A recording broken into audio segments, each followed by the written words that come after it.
le modèle soviétique, il a utilisé sa ruse à travers la campagne des sans-fleurs. Alors il s'est imposé, cette fois-ci vraiment, qu'il a occasionné cette grande famine-là, qui a fait 30 millions de morts. On va le demander vraiment de prêter le pouvoir.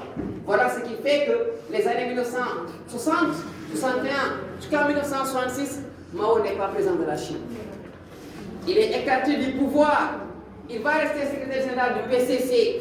Mais pendant ces 5 ans, la Chine ne sera plus dirigée par Mao, mais les réformistes. En l'occurrence, Li Xiaoqi et Deng Xiaoping. Ceux qui vont diriger la Chine des années 61 aux années 1966. Pourquoi? Parce que l'échec du grand bond en avant ne sera pas toléré cette fois-ci. Donc quand on parle du grand bond en avant, voilà en fait ce que c'est. Finalement, je le dis, c'est un grand bond en arrière. On est que la Chine ne se propulse. Alors on a remarqué qu'elle a fait un grand bond en arrière. Alors c'est ça le grand bond en avant. Et Mao disait, plus vite, plus mieux. Alors le contraire s'est produit en fait. Cette fois-ci, la conséquence est lourde. Parce que 30 millions de morts, et les gens vous disent que ces 30 millions-là, on les a dépassés. Et on s'abstient à ces valeurs-là. Voilà les conséquences. Et pour cette fois-ci, au moins Mao va partir. Raison pour laquelle vous devez comprendre que Mao n'a pas été présent de 49 en 76. Pendant 5 ans, il a perdu le pouvoir. Mais il va revenir. Ça, il faut le comprendre. Il a été écarté, mais pendant ces 5 ans, il se préparait à revenir. Et il va réussir à revenir au pouvoir avec la révolution culturelle, qui n'avait rien de culturel. Donc, comprenez déjà la deuxième politique. Quand on vous dit grand bond en avant, comprenez en fait c'est quoi? C'est la deuxième politique de Mao, c'est le deuxième programme de Mao suite à l'échec du modèle soviétique. Et cette fois-ci, il dit quand même qu'il va créer la voie chinoise du développement. Il voit qu'il ne s'inspire pas de notre pays, mais des réalités de la Chine. Et pour cela, il dit qu'il va compter sur le capital humain, la population chinoise, en partant du principe qu'il bouge à nourrir ses 2 classes supplémentaires. Et il disait que la Chine doit tenir sur ces 2 jambes et faire un grand bond en avant. Il disait plus vite, plus mieux. Alors que la Chine devait rattraper son retard économique et dépasser les pays. C'est ça la philosophie. Maintenant, pour le faire, voici les fondements. C'est un développement qui sera axé sur la collectivisation des biens.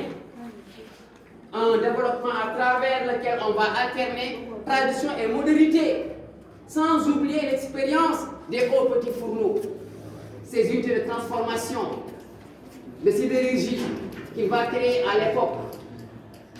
Et il se dit maintenant que tout devient collectif. Il va rediviser la Chine en 26 000 communes populaires. Chaque commune populaire comptait 4 000 familles. Et maintenant, dans ces communes populaires, on se gère. Comment? Tout devient collectif. L'éducation, tout devient collectif. Même le chant est un chant collectif. Le repas est un repas collectif. C'est du vrai socialisme.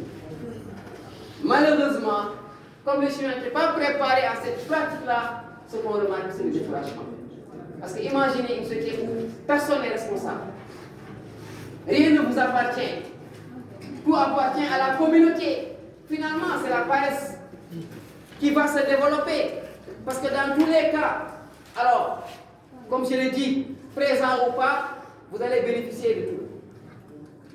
Alors les gens ont croisé les bras. Cette paresse-là qui va entraîner l'échec du grand bond. Et cette fois-ci, l'échec aura des conséquences très lourdes pour la Chine. D'abord, la famine qui s'installe. Et je l'ai dit au départ, on va accuser les calamités naturelles d'être responsables de l'échec du grand bond en avant. On va accuser la nature, les pluies, etc. Après maintenant, c'est des problèmes techniques. Enfin, c'est les moineaux. Et en texte en histoire, intitulé les moineaux. Alors, quand vous l'avez en histoire, comprenez bien. C'était pour justifier l'échec du grand bond. On a accusé à tort les oiseaux qui ont payé le prix et qui n'ont rien fait en réalité. Mais tout cela, c'était pour innocenter Mao. Mais finalement, les gens comprennent la réalité. Et Li Xiaoqi va avoir le courage de dénoncer l'échec. Mao va porter la responsabilité. Et pour cela, il va démissionner. Pendant 5 ans, la Chine est dirigée par les réformistes. En l'occurrence, Li Xiaoqi et Deng Xiaoping. Mais sachez bien que Mao ne va pas pardonner cela, parce qu'il va s'effacer le temps de revenir en force.